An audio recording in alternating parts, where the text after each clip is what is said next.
Thanks, guys. Lovely press conference. Bye. Questions?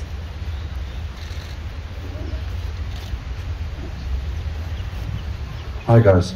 I guess we'll start with the victory that you guys enjoyed last weekend. It was probably the first time in about 8 years that you finally beat New Zealand in South Africa. For some of you, the guys, it was the first time. Just take us through that emotion and what you felt. Was it a different feeling? And also just a sense of how fantastic the crowd was at Mubela. What was your question? Both, please. Both? Yeah. Okay. Yeah, so I'll start. No, first of all, just to the second part of that question, just at Mubela, the crowd was absolutely fantastic. I think the way they sung the national anthem, the way they cheered for every moment in the game, just the atmosphere that was for the full 80 minutes of the game was just fantastic.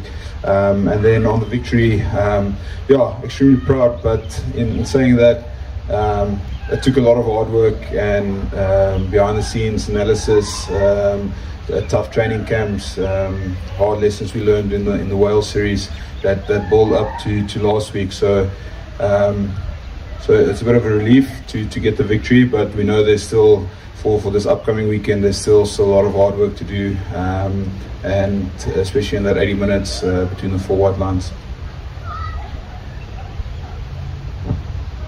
Yeah, I think Titsi summed that up quite nicely. I think the atmosphere at the stadium was incredible and the supporters were incredible, and I know it was the first time we won in 8 years, but sure we had to work extremely hard on the field for it. I think the effort the guys put in throughout the 80 minutes, I think a lot of us were happy to see the final whistle blown at 80 minutes, and it was nice that Billy got to try at the end. But yeah, like you said, we had a good look at ourselves after that Wales series, and the hard work paid off last week, and we're just looking forward to this weekend again at Ellis Park.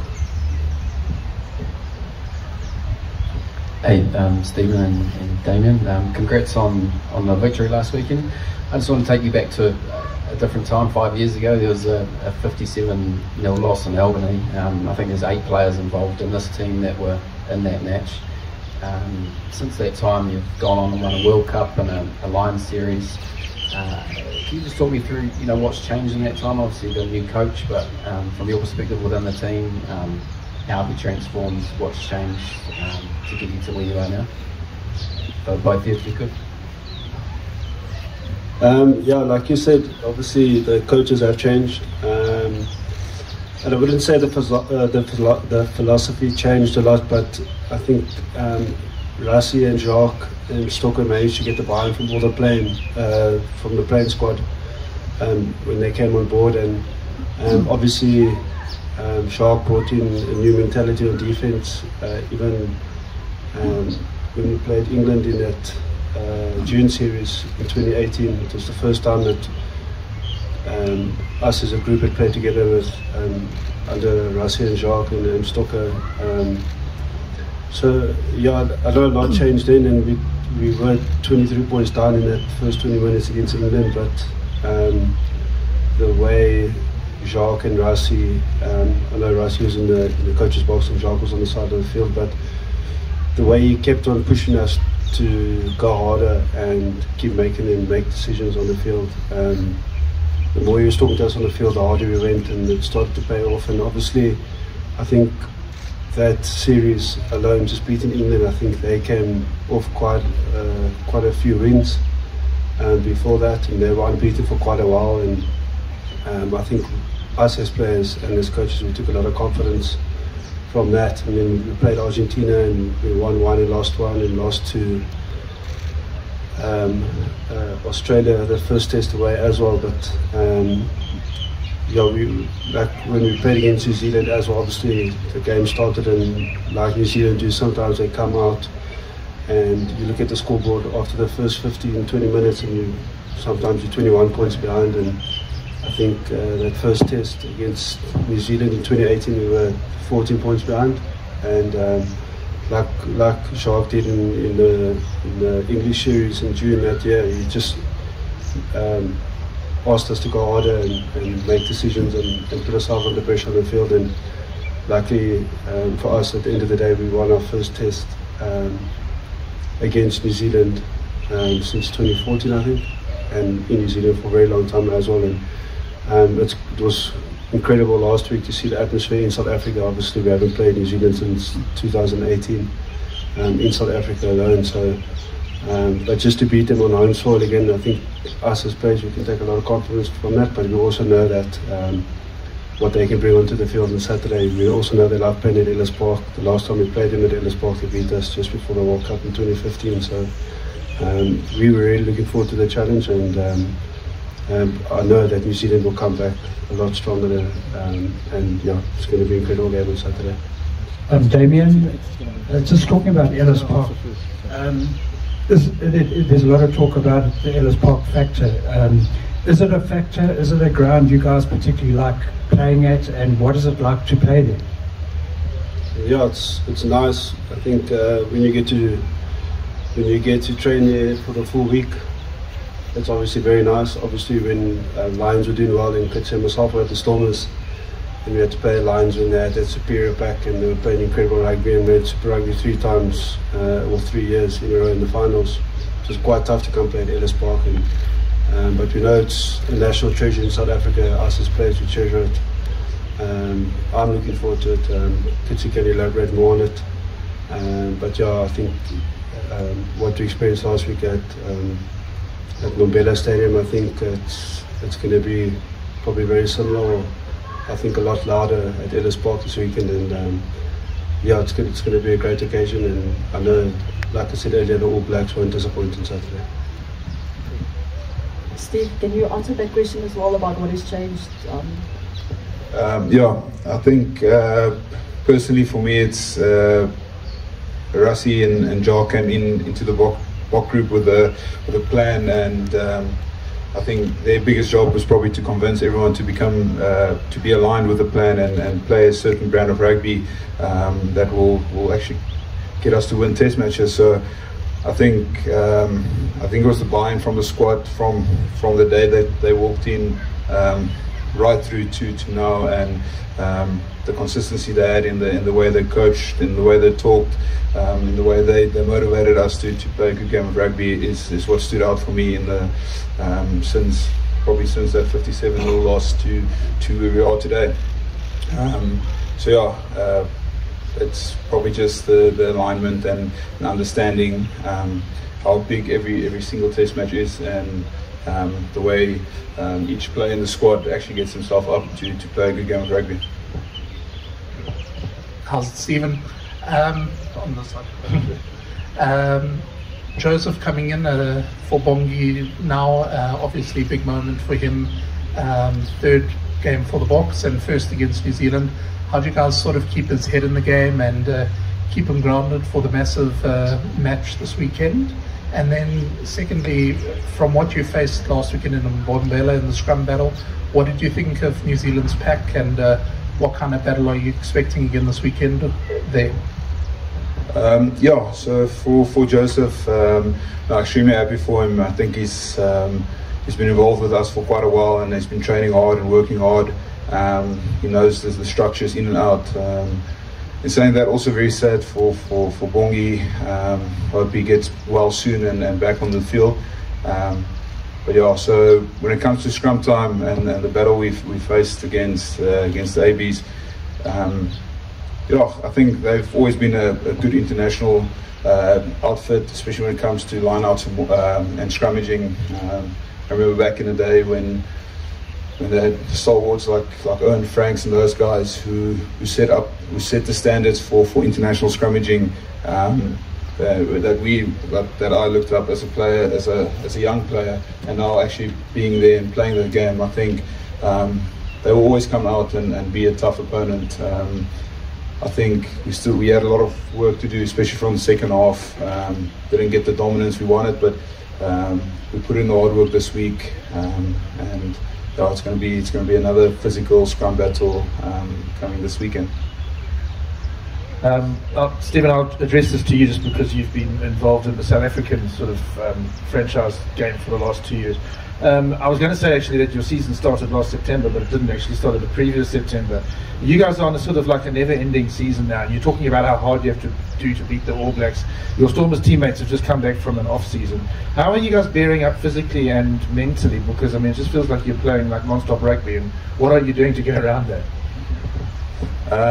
Yeah, it does. I think with how the URC is structured now, going into international seasons, I think for me personally, it's just taking each competition on its own. So almost like when you finish with your domestic competition, you got the Wales. We had the Wales Series coming up, and now we've got the Rugby Championship. So each one is a milestone or a challenge on its own. So you almost individualize it and get excited for each challenge that every different competition brings. So I think that's what keeps me a bit mentally in tune and keeps the fire there for playing rugby. But I mean, just representing South Africa on the international stage is just it's what gets me up in the morning.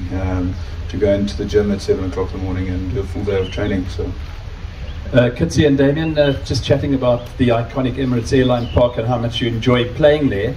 From a temperature perspective, as you know, it's going to be in the region of about 24 degrees on Saturday. Beautiful conditions. How beneficial is it for you with a later kickoff, and how much do you enjoy that, kicking off at 5:05 as opposed to 3 in the afternoon?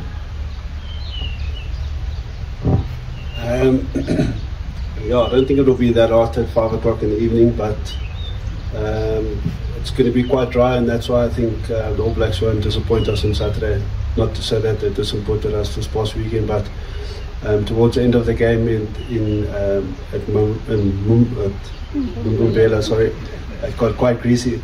And I think that got quite tough for them when they had to chase the game, but obviously we know how highly skilled and world-class our All Blacks are, and how they can throw the ball around, and on the day when it sticks, it's if I was a supporter, I would love to watch a kind of brand every day. So we know on Saturday we're going to have to stay switched on for probably 85 minutes at least, but yeah, I'm looking forward to it. No matter if we play them at 2 or 3 o'clock, I think it would still be a great occasion, and I'm really looking forward to the challenge.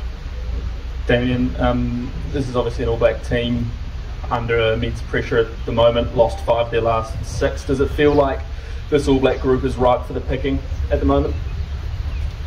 I don't know. I think I think for us as Springboks, personally, we just like to focus on our end game and what we want to achieve going forward, and I think that's the most important thing. What the All Blacks are going through, I hope for their sake, hopefully after the players start getting it right. But yeah, like I said, they're a world-class outfit, and they're highly skilled, and they have a lot of individuals that can break games open, or break games wide open very quickly. So we know, obviously, as players and as coaching staff and as a group, what the All Blacks are going through. Kitshoff and myself were there with the Springboks in 2016, 2017, and it was very tough. So we've been there together and as a Springbok group, but we also know that we need to focus on our own jobs and what we want to achieve as a team going forward. So we'll probably just stick to that process, and yeah, like I said, we're looking forward to the challenge. Damian, hi, good afternoon. And good afternoon, Stephen, as well. Damian, you guys dominated the midfield at Mbombela. Just talk us through the key aspects of that battle. And if the All Blacks do choose Caleb Clark for this Saturday, how does that change the dynamic if he's chosen at centre? I mean, yeah, I think it'll be quite similar. Yeah, I think they might change a few things around if they wanted to do attack-wise, but there's not much you can do in a week. I think before even coming here, they probably had a plan of what they wanted to achieve, and I know sometimes things don't go according to plan, but to change a lot in a few days, it's going to be quite tough, and I know you might try it for the first 20 minutes, but I think I'm speaking as a player. When you get tired, you get into the habit of what you do when you're tired, and what you train to initially do when you first started the test match, or before you even got to South Africa. But yeah, no matter what team they put out, like I said, and I'll keep repeating it because I think they are a world-class team. I think they still have a lot to offer. We will always stay mentally switched on 100% on the field for what they're going to throw at us. You never know what they're going to throw at us, and that's what I mean. They're highly class, skilled individuals that can just break the game open quite quickly. So we need to stay switched on, and no matter who they pick in the midfield, myself and the camera will be ready for it. So, and just what were the keys to actually winning that battle in the first game?